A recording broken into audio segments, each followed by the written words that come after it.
Đây rồi má. Có hai đứa cười mà đứa chùa. Đi đứa chùa. Nó sẽ chế sát cứ khứ nhé. Chùa. Hai.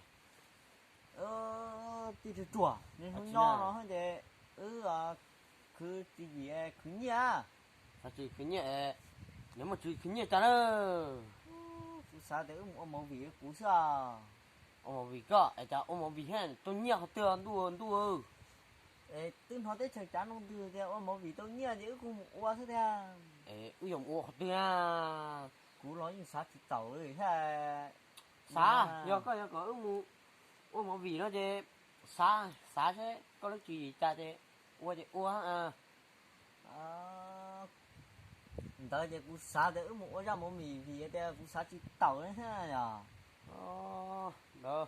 Ô chứ ô ha có ra một vị thì sát thì tàu lên này. Tôi sát chỉ tổng một vị đó chả ua chả đâu. Sát chuột khô cơ nè. Tao cũng sát chỉ tàu kia hết rồi. Mỗi vị ta lô là lô ta, mỗi vị ác chi là lấy những ta đi ha. Mỗi vị ta lô, mỗi vị sư đăng, hung cô xua, hung cô lìa, hung cô kia, sư đăng, lô tê ăn sư ua, lô tê ua ta cho lìa, rồi ra từ nó. Thế ở giờ mua mẫu vị cho họ từ nó, tôi sao chỉ tỏ lên chùa mẫu nó nè, cho là tôi dùng tháp bể tên là tháp bùa nó chả phong mẫu vị từ.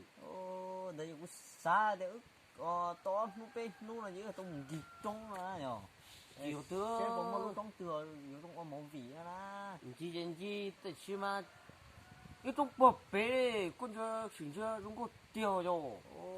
Lúc chắc chắn, cho nó chế mà